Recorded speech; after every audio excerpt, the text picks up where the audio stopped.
Hey everyone, just going to run you through what I've done with our rooftop tinny to give you a light option for a battery, so you can still run a sounder, a bilge pump, your navigation lights and the anchor lights. So there's a few options out there. A lot of people carry around AGM batteries, some people have lithium ones. You still need to carry a charger and all the weight adds up. And as you know, when you've got a roof topper, you want to keep the weight down to a minimum. So what I thought about, I don't know if anyone else has done it, but instead of using, like if you use the same item twice or something, you should, because that's one less thing you have to carry while you travel. So I've gone to just use the Makita battery I use for the drill, for the legs for the caravan, putting the pegs in the ground and everything like that. They're 18 volts, so you've got to still step that down to 12 volts to make sure you don't do any damage to your sounder. So I had a bit of a look around, I found a few things online to be able to do it. So what I've done is converted, I'll spin you around,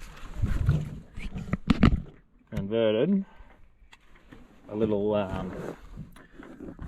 waterproof electrical box into the dock with a Makita dock there, which is going to bring out, so it just clips on there, no worries. I've undone it so you can see it, but that clips on and off easy. It does normally when the screws are in. I've just undone the screws so we can see inside. So that's going to bring out 18 volts into your box here. Like your sounders can be damaged if the voltage is too high, so you've got to really step that down. So I'll show you the inside. 18 volts goes in through the red and black here, and if you look in here, you'll see where the red turns to an orange cable. That orange cable then is just for the fuse, so it's protected as soon as I can. And just I've got a 10 amp fuse in there, and then that runs into this unit here. This unit here will step it down from 18 volts down to 12 volts and keep it a steady voltage. So once it's done that, it comes back out the yellow one, which comes around into this fuse box, which I've got a 5 amp fuse in, which then goes to a 3-way join. So that 3-way join, there's a lot better ways to do it on crimping, you can solder and everything like that, but it's just a tinny. So 3-way join then, and that'll put each one of those 3 ways will go to each one of these switches that I have around this side here. So they're just simple rocker switches, the thing on and off ones for each one.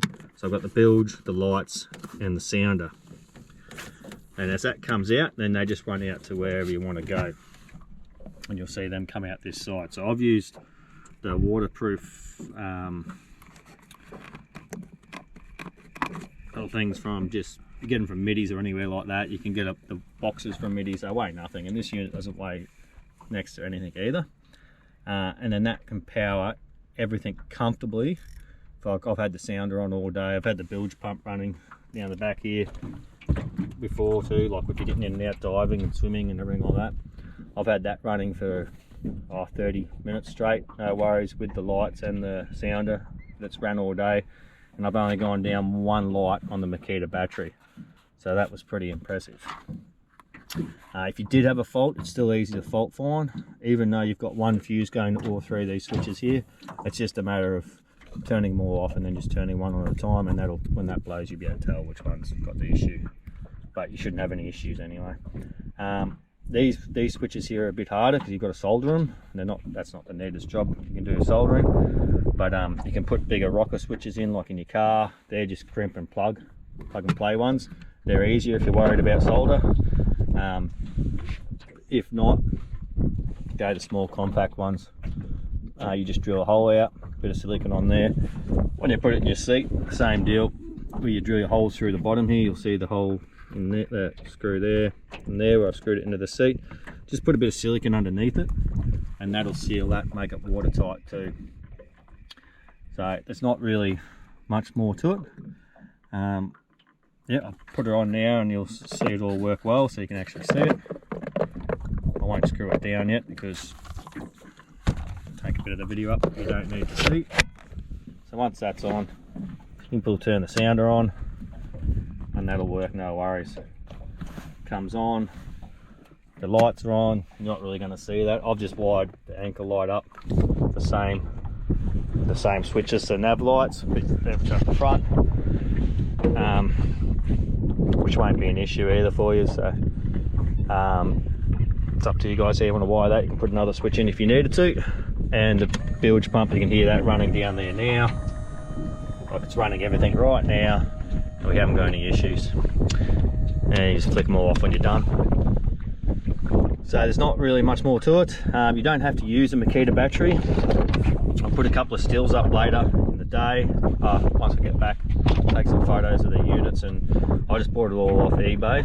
You can buy these docks for Makita ones as they come. Or you can, I'm sure that like other ones, Milwaukee, Ryobi, they'll all have it. If they don't, you can pull apart an old drill or something like that and just use the base where the cables come out and make your own up. If you've got one that's busted, then you don't have to buy these. These are about 30 bucks, mainly on Amazon. You can find them on eBay. I think from memory the unit was about $30 too. So it's not that expensive setup. It's a lot cheaper than going and buying a lithium battery and then having to charge it and carry a separate charger, because they all need their own specific charger so they don't do any damage.